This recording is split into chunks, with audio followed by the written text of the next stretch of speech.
Okay, I wanted to show you really quickly that this has a lot more to do with the Zodiac than it does with the JonBenet Ramsey and her family.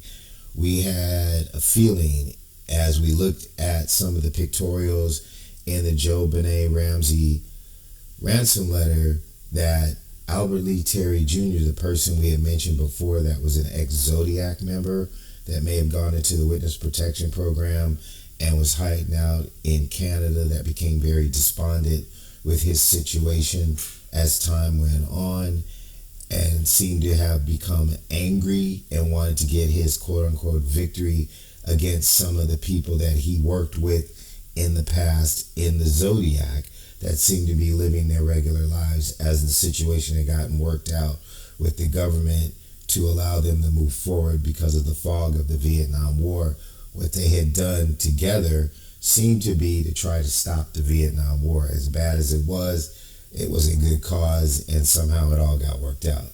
But because he decided to leave the group, turn his back on them, apply for the witness protection program and probably got accepted, he was not included in that situation.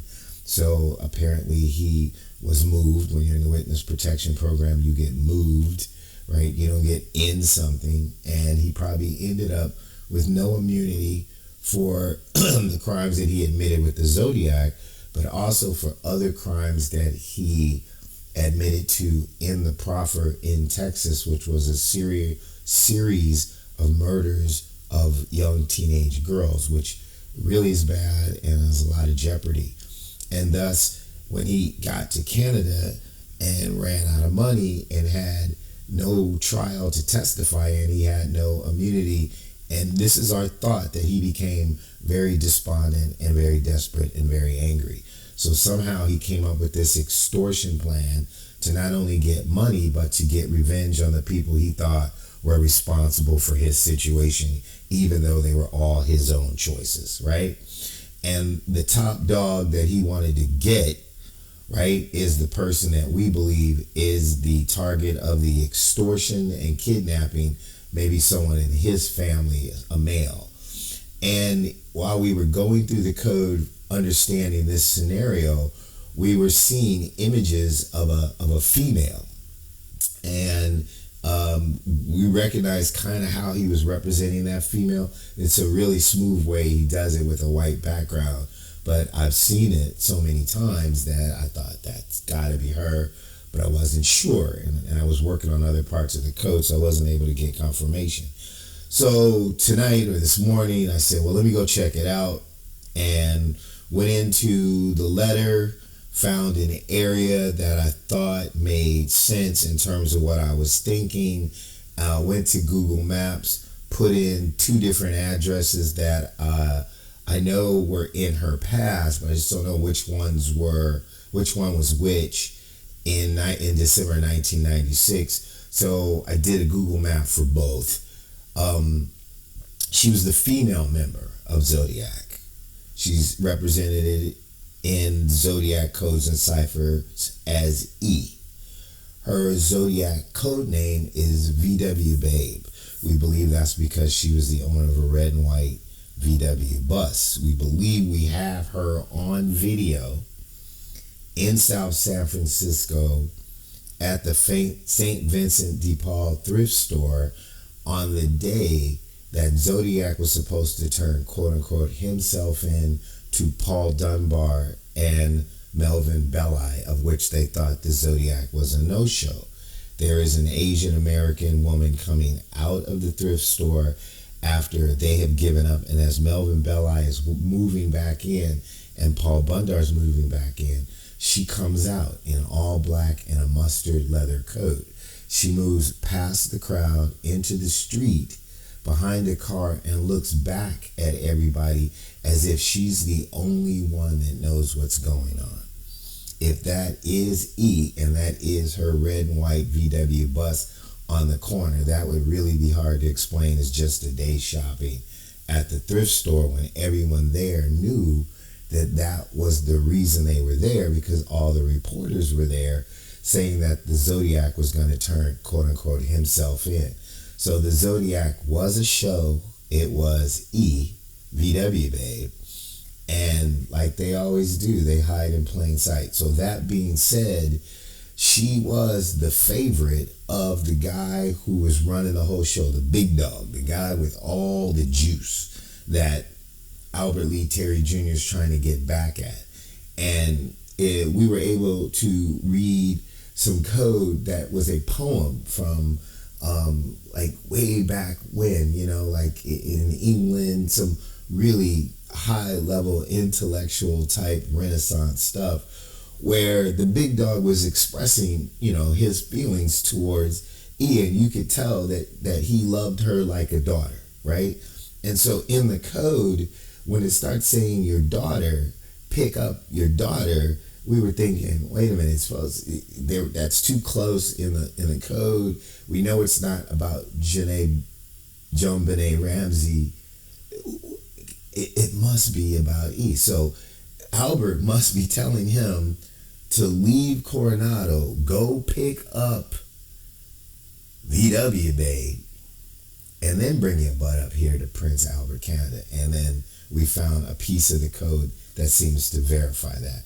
So without further delay, let me see if I can get in here and show you visually what I'm talking about. So here's the area in the code that I'm going to show you that proves that. So that's Coronado. That's the big dog, right, on this trip from Coronado up to South San Francisco, and then back down, and then up to Prince Albert. And then whatever this is, I haven't decoded it yet. There's more up here, but this is the area right here. But what I want you to see is what got our suspicion. So again, he says, will result in your daughter being beheaded, right? So he's got the daughter in this area right there, right? So he's saying, if you don't bring her, right, we're gonna get her, right? So we want to see her too. And then in this area where it says supposed to be the hour of delivery, but it really isn't delivery. It's that pictorial where there's the guy with the gun to the head of the hostage and someone taking pictures, and then there's these other things being represented. Well, we told you earlier that this smaller one right here was probably one of the girl at Lake Herman Road, can't think of her name right offhand, that they may have pictures of that murder, that he might have been taking pictures, and that the plane was espionage material that was being stolen by the Zodiac from an experimental program at NAS Alameda, right, in San Francisco area, with the USS Enterprise. Well, VWBABE, was attached, we believe, as a photographer's mate or photographer's assistant, female photographer's assistant in the RVAH-1 intelligence reconnaissance squadron from that base that was running that program. And some of the embedded images in Zodiac communications, when you look at them in negative light, are actual negatives of that type of satellite processing transmission technology, which at that time was just we take it for granted for now. That was the first time it was ever done. And they could have been holding back that type of information as a bargaining chip with the government to switch resources from northern Vietnam down to Cambodia in this argument between the CIA and naval intelligence. So when it said pick up of your, and then whatever all this is, but supposed to mean daughter, that's when I start thinking, wait a minute. He's got a gun to the guy's head, so this is the big dog, right? We got all this information, and we also want you to pick up your daughter. See how all this is in the same place, right? And then it says, my direction, if any dereliction of my instructions will result in the immediate execution of your daughter. Everybody thinks that's JonBenet Ramsey. So deviation, he's like, man, you better do what I'm telling you to do. And what he's telling him to do is right here. And we were telling you about that. we're talking about what time he's supposed to arrive in Prince Albert. We're picking that up, but I wanted to show you that he was going to that Catholic church at St. Joseph's, right? So on January 18th at midnight in 1997, he was supposed to be in Saskatchewan, Prince Albert, at St. Joseph's Church in the pew on his knees, but with E. That's her right there. That's her hair. That's her face. That's kind of what, even though as faint as that is, that's what she looks like on the video, because it's faint also, which is really funny. They were like, well, you can't really identify her because it's not a clear picture. But what's amazing is that the way he draws her is the way she looked on that video. And so they look exactly alike, the faintness. I wonder if he saw that newscast and that was the image that was burned in his head. So that's when we were like, I definitely was like, okay, he wants this guy in the pew, and then this looks like a phone to me, that he wants E to make a phone call to make this meeting happen. So I wanted to verify that. I said, there's got to be something else in here that tells me that that's true. And that was when I found, let's see, I showed it to you earlier. Oh, okay, here we go. That's when I found in that same area. And then he says, oh, the two gentlemen watching over your daughter do particularly like you, so I advise you not to provoke them. Particularly, I guess that's supposed to be don't like you, but they were doing so much code he forgot. I have no idea. They shouted out to somebody's watch. So he's saying somebody's watching E right now. He's like, he's got two guys. He said, I got two guys watching her, and if you don't do what I say, something really bad is going to happen. And don't talk to the police or the FBI. There's nobody's going to be able to help you, because that will result in your daughter being beheaded. So if he detects it, that the big dog is telling anybody about what's going on, E is done. Is what he's threatening the girl that he is obsessed with. In every image he's ever written or ever embedded, he's got her picture in it. But she didn't choose him. See, there's another guy, the guy at Lake Berryessa, Charlie. She married him, became his wife, and had his kid. But they were all sexually together. And just leave it at that. These three, Albert, Charles, and E, VWBABE. And apparently Albert loved her. He obsessed over her. He draws her everywhere, right? But she chose Charlie. Charlie was kind of, big head, big body, left victims alive. He wasn't really efficient, where Albert had all these skills for this type of coding. He was an efficient killer. He didn't leave a witness. He shot people in the back of the head. He thought he was really, really special, and if he'd used all these talents for good, he would have been really special. But he's just evil. He's a psychopath. But all that being said, she didn't choose him, and she probably didn't choose him simply because he's a psychopath, right? And so to get his revenge, he wants the big dog, and he wants him to go get her and bring her to him so that he can have his victory, where the sea wolf and the smoking tigers get together, because she was part of the smoking tigers also as an affiliate, a girl that's their girl, right? And so all this is in the same area about the daughter, right? So we got daughter, all the bad things that are going to happen to her. And they talk about the beheading. That's a real key. If I told you that, this video would be really long. But they were all together in this society of the mature head, the dead head. And that's what their philosophy was before they became the Zodiac. And she led that group, it seems like, that if you want to kill the snake, you have to cut off the head.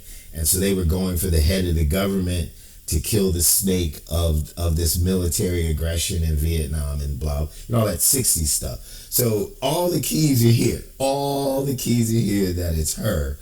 And then we get to this part of the code right there. Now that you've got all that background, right? Let me show you what I'm talking about. This is that part of the code right here. So this is the big dog. That's him, his military uniform with his little, that little square, that kind of rectangular hat that they have on top of their head. This is a picture right here of the target of the JonBenet Ransom Note. This is the man. I know his name. We're not going to mention it. That's Coronado down in San Diego. So he's saying, you down in Coronado, you're going to be up here in Prince Albert, Canada, in my church, St. Joseph's, on your knees, and I want you to bring my girl, your daughter. And if you don't bring her, if you don't pick her up, it's going to result in her immediate beheading, which could maybe not just be physically beheading, right? He may release information about her that connects her to these other crimes. He may be willing to blow himself up and everybody else, right? And say that, hey, I'm not only going to get you with these pictures that I have, right? But I'm going to get her with these pictures that I have. And I know if you don't care about yourself or whoever we've actually got in custody, which might be his blood, right? He knows that Big Dog cares about Elin. He knows he cares about her. He cares about her as much as Albert does, but he's not a psychopath like Albert, right? So Albert's like, this is how I'm going to get him to comply. And like I said, I don't know if this went down, but this is crazy. So here it is. So he draws this map from Coronado, right, up to South San Francisco, where E lives with Charlie.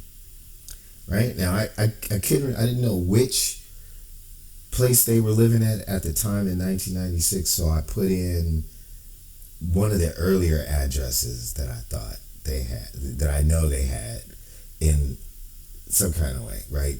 But it's all in South San Francisco. I could have just done South San Francisco, but one is in San Bruno, right? And then one's on Pinehurst. It doesn't matter. It's one of the two. And so here's the map that's in the code. So there's Coronado, there's the Big Dog. He wants him to go up to South San Francisco and I guess for some reason come back down towards Los Angeles. You could catch the 5 out of Valencia. 5's always the shortest way to get anywhere in California or going somewhere else other than like the Coast Highway or whatever. So however it is. And according to Google Maps, it's a 42-hour drive. And remember in the code, he says that the delivery is going to be long, so I hope you get your rest. So this is all starting to make sense. We first thought there was going to be a flight involved, but we hadn't seen this rest of the part of the code. So at first we were concentrating on the airports between Saskatchewan and Coronado, but now it looks like they wanted them to drive, and that's why they gave them the date January 18, 1997 as the drop dead date to be there in that pew. He's giving the guy a couple of weeks to get this together, get the money, get the girl, and get his butt up to Saskatchewan. So just look. So here you go. That's that line right there. Is that line right there.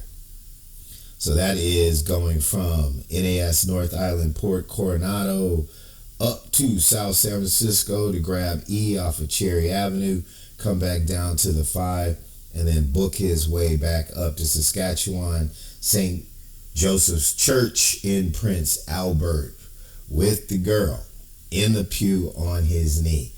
And there it is. So there's a person, there's his nose, there's his military dress hat. You can't make this up. And he's saying, leave Coronado and I want you to go up to San Francisco, grab your girl, and hey, this is the shortest way to get there in case you need a little extra time.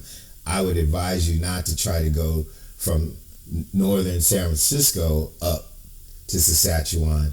Just come back down to Valencia, grab the Interstate 5, and you should be there in 42 hours if you can get all this together. That's my presentation. I'm Stephen Butler. I'm working the case. I'm working the cryptology. I hope this is educating people. I'm just trying to bring the truth to light. These people are so old, God knows what kind of justice can be done, but at least the truth of why all these people are dead and nobody can close these cases should be a little bit easier for law enforcement, local law enforcement to work on versus the FBI, whose hands may be tied. There are things that we probably don't know. There could have been a presidential pardon for all this, for people that were in the Zodiac, that's never been published. You have no idea, but I know that the situation rose to that level. That much I can confirm, that this got all the way to Johnson and Nixon. Seriously. And the people that remained in the military were promoted and forced to retire, which is generally a sign that something happened and we're going to get you the highest payout, but you got to go, because we don't really want to talk about this and we don't want it out in public. So the FBI may not be so complicit as trying to hide this, and I'm throwing them a bone because I really believe in that institution. I believe that when it's run correctly and the right people are in place, that they do the right thing, and that we need to depend on them, because without them we are in trouble, and without them doing their job honorably we are in trouble, because then Satan has nobody to check him. And so they just probably their hands were probably tied. They couldn't give local law enforcement this information, but I can, because I don't work for the FBI and I don't work for the government. I am an independent satellite operating cryptologic genius, if you don't mind me saying so. And I wouldn't lie to you about anything, because I was raised better than that. And I have people in heaven looking down upon me right now who sacrificed their lives for the education, the background, and the blessings that I have here on this earth. And I would do them a disservice, and I would never do them any less than the truth, working hard, and using the talents that God gave me to do right by people who can't defend themselves, dead or alive. Thank you for your time. That's the end of this presentation.